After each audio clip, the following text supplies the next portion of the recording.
ഒടുവിൽ ഗത്യന്തരമില്ലാതെ KPCC കണക്ക് പുറത്തുവിട്ടു. നേരത്തെ പുറത്തുവിടാമായിരുന്നു KPCCക്ക് വേണമെങ്കിൽ. പക്ഷേ പുറത്തു വിട്ടില്ല, പിടിച്ചു നിന്നു അവസാന നിമിഷം വരെ.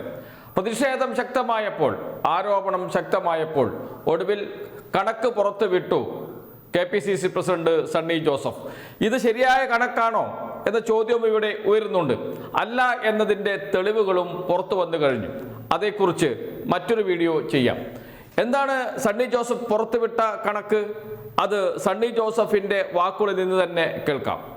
പാർട്ടി എന്ന നിലയിൽ കോൺഗ്രസ് പാർട്ടി മുന്നോട്ടെടുത്ത ഭവന നിർമ്മാണത്തിന് വേണ്ടി ഞങ്ങൾക്ക് ആകെ ലഭിച്ചിട്ടുള്ളത് അക്കൗണ്ട് വഴി 5,38,21,632 രൂപയാണ്. ഈ ഫണ്ട് കളക്ഷന് വേണ്ടി ആപ്പ് നിർമ്മിക്കുന്നതിനും മറ്റുമായിട്ട് 9,30,000 രൂപ ചെലവാക്കി. രണ്ടാം ഘട്ട ഭൂമി ഏറ്റെടുക്കുന്നതിന് അത് 2 ഏക്കർ 18 സെന്റ് ഭൂമിയാണ്. അതിന് 2,50,30,272 രൂപ കൊടുത്തു. പിരിച്ചത് തികയാതെ വന്നപ്പോൾ KPCCയുടെ തനത് ഫണ്ടിൽ നിന്ന് 97,51,212 രൂപ അധികമായിട്ട് ചെലവ് ചെയ്തിട്ടുണ്ട്. KPCC പ്രസിഡന്റ് സണ്ണി ജോസഫ് പറയുന്നത് ആകെ ലഭിച്ചത് 5,38,21,632 രൂപയാണ്. KPCC ആപ്പ് മുഖാന്തരം പിരിച്ച പണം വേറെ എങ്ങനെയും പിരിച്ചിട്ടില്ല.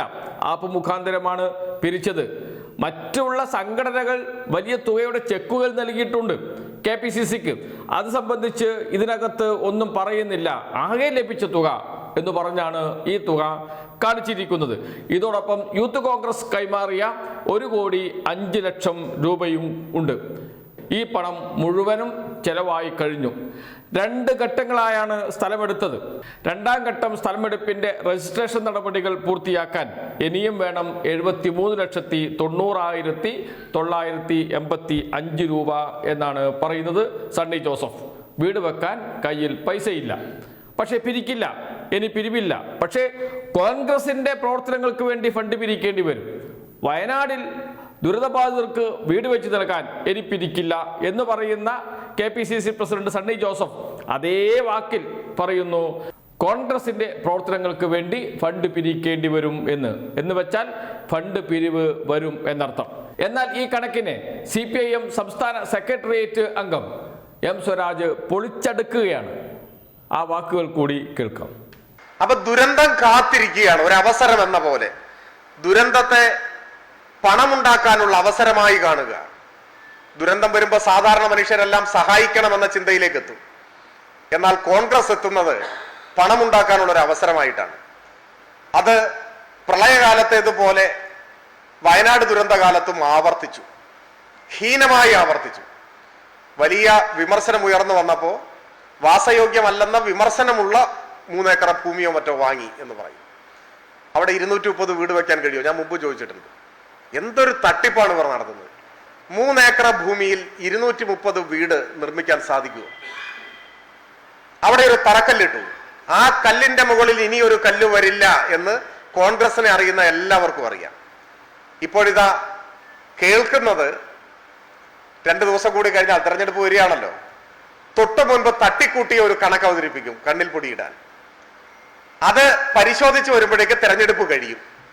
അപ്പൊ കേരളത്തിലെ ജനങ്ങൾ കക്ഷി രാഷ്ട്രീയത്തിന് അതീതമായി ഈ മോഷണം മനുഷ്യത്വഹീനമാണ്, മനുഷ്യരായി പിറന്നവർ ചെയ്യാത്തതാണ് എന്ന് അഭിപ്രായപ്പെടുമ്പോൾ അവരെ പറ്റിക്കാൻ വേണ്ടി ഇങ്ങനെയുള്ള ചില ആലോചനകളൊക്കെയാണ് നടത്തുന്നത്. ഇന്ന ബാങ്കിൽ അക്കൗണ്ട് ഉണ്ടെന്നൊക്കെ പറഞ്ഞില്ലേ? ആകെ മൊത്തം ദുരൂഹതയാണ് ഫണ്ടിന്റെ കാര്യത്തിൽ. ഇത്രയൊന്നുമല്ല പിരിച്ചത് എന്നതിന്റെ തെളിവുകൾ മെല്ലെ മെല്ലെ പുറത്തു വന്നുകൊണ്ടിരിക്കുന്നുണ്ട്. വൻ കൊള്ളയാണ് നടന്നിരിക്കുന്നത് എന്നർത്ഥം. മുസ്ലിം ലീഗ് പിരിച്ച പണമുണ്ട്. അവർ പിരിച്ചിരിക്കുന്നത് 60 കോടി രൂപയോളമാണ്. അത് കൃത്യം സുതാര്യമായിട്ടാണ് പിരിച്ചത്. ആപ്പ് വഴി എല്ലാവരും കണ്ടുകൊണ്ടാണ്. KPCC എന്ന് വെച്ചാൽ കേരളത്തിലെ 2ാമത്തെ ഏറ്റവും വലിയ രാഷ്ട്രീയ പാർട്ടിയാണ്. അവർ ഇറങ്ങിയിട്ട് ആകെ ലഭിച്ചത് 5 കോടി രൂപയാണ് എന്ന് ആരെങ്കിലും വിശ്വസിക്കുമോ? ഇന്ത്യയിൽ ആരും വിശ്വസിക്കാൻ പോകുന്നില്ല. അതല്ല തുക, അതിനേക്കാളും എത്രയോ വന്നിട്ടുണ്ട് എന്ന്. പക്ഷേ തുക, പണം എങ്ങോട്ട് പോയി എന്ന വലിയ ചോദ്യത്തിന് മുന്നിൽ ഇപ്പോഴും ഉത്തരം പറയാൻ കഴിയുന്നില്ല കോൺഗ്രസ് നേതൃത്വത്തിന്. വലിയ അഴിമതിയാണ് ഇതിൻ്റെ പിറകിൽ നടന്നത് എന്നർത്ഥം.